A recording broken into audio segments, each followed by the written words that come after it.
இன்னும் ஒரே ஒரு கேள்வி உங்ககிட்ட கேட்டுட்டு நாம் தமிழர்கிட்ட நான் போகணும். இப்ப இங்க விழுப்புரம் மாவட்டம் முழுக்க முழுக்க விவசாயிகள் நிறைந்த மாவட்டமா இருக்கு. விவசாயிகளுடைய மேம்பாட்டிற்காக அதிமுக 10 ஆண்டுகளில் செய்தது என்ன? ஏன்னா எங்களுடைய முதலமைச்சர் ஏழை விவசாய குடும்பத்தில் பிறந்து சாதாரண ஒரு விவசாயி தமிழ்நாட்டின் முதலமைச்சராக இருக்கார். விழுப்புரத்துக்கு என்ன பண்ணிருக்கீங்க? விழுப்புரத்துக்கு சொல்ற, விழுப்புரத்தில் இருக்கிற ஏறக்குறைய 25 ஏரிகள் மேல தூர்வாரப்பட்டிருக்கு குடிமராமத்து பணியில. அதேபோல நந்தன் கால்வாய் திட்டம் சொல்றாங்கல்ல, நந்தன் கால்வாய் திட்டத்தை ஆரம்பித்தது கோவிந்தசாமிக்கு அப்புறம் புரட்சி தலைவர் எம்ஜிஆர் தான் இந்த திட்டத்தை கொண்டு வந்து. இல்லையே, அதுக்கு முன்னாடி ராஜாஜி ஆரம்பிச்சாரு. கடைப்பில் கடந்தது ராஜவர்மன் ஆரம்பிச்சார். ராஜவர்மன் அரசு ஆரம்பிச்சு ஒரே நேரத்துல 2 பேர் பேசுனீங்கன்னா கேட்காது. அதுக்காக அவர் அரசு ஆரம்பிச்சுன்னு சொல்றாங்க. அதுக்கான அரசாணை அவங்க போட்டாங்களா? ஆரம்பிக்கிறதுனா என்ன அர்த்தம்?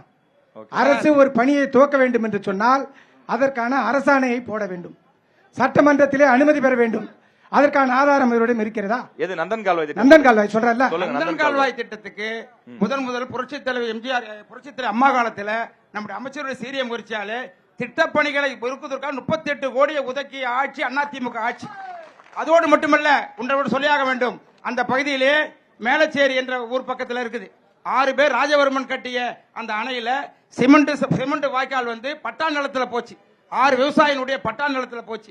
அதனால ஒரு ப்ராப்ளம் வந்தது. அப்போது எங்கள் அமைச்சர் சி வி சண்முகம் அவர்கள் தன் சொந்த பணத்திலே அந்த இடத்தை வாங்கி நீர்நிலத்திற்கு ஒப்படைத்தார் என்பது வரலாறு. அதை யாரும் மறுக்க முடியாது. இப்ப எது எப்படி இருந்தாலும் 2 பேரும் மாறி மாறி குற்றச்சாட்டு வச்சுக்கிறீங்க. இந்த நந்தன் கால்வாய் திட்டம் வந்திருந்து அப்படின்னா கிட்டத்தட்ட விழுப்புரம், திருவண்ணாமலை 2 மாவட்ட விவசாயிகளும் பயன்பெற்றிருப்பாங்க. கிட்டத்தட்ட 30,000 ஏக்கர் விளைநிலங்கள் பயனடைந்திருக்கும், விவசாயிகள் பயனடைந்திருப்பாங்க.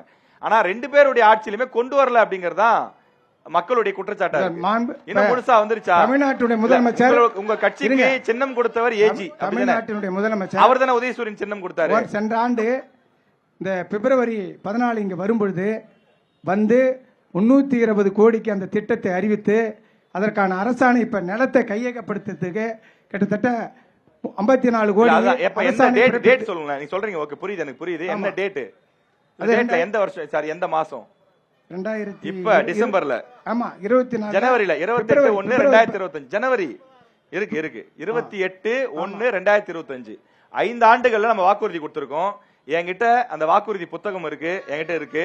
நந்தன் கால்வாய் திட்டம் முழுமையா நிறைவேற்றப்படும்னு முதலமைச்சர் இங்க விக்கிரவாண்டியை வந்து 2021ல அப்ப எதிர்கட்சி தலைவர் அப்ப வாக்குறுதி கொடுக்கிறாரு. நந்தன் கால்வாய் திட்டம் நான் நிறைவேற்றி தரேன் அப்படின்னு சொல்றாரு. ஆனா 5 வருஷமா செய்யாம எப்ப செய்றீங்க? 28/1/2025ல அப்பதான் வந்து நிதி ஒதுக்குறீங்க. அது இல்லாம அந்த திட்டத்தை முழுசா பண்ணணும்னா எவ்வளவு தேவை? 400 கோடி தேவை அப்படின்னு சொல்லி நீர்வளத்துறை அதிகாரிகள் சொல்றாங்க. நம்ம ஆட்சி காலத்துல ஒதுக்கப்பட்டது வெறும் 40 கோடி தான். 40 கோடியை வச்சு எப்படி நந்தன் கால்வாய் திட்டத்தை சரி செய்ய முடியும்? கேள்வி. அதிமுகவுக்கும் இந்த கேள்வி பொருந்தும். 10 ஆண்டுகள் நம்முடைய ஆட்சி இருந்தது. நீங்க தான் சொல்றீங்க குடிமராமத்து நாயகன் எங்க பொதுச் செயலாளர் சொல்றீங்க.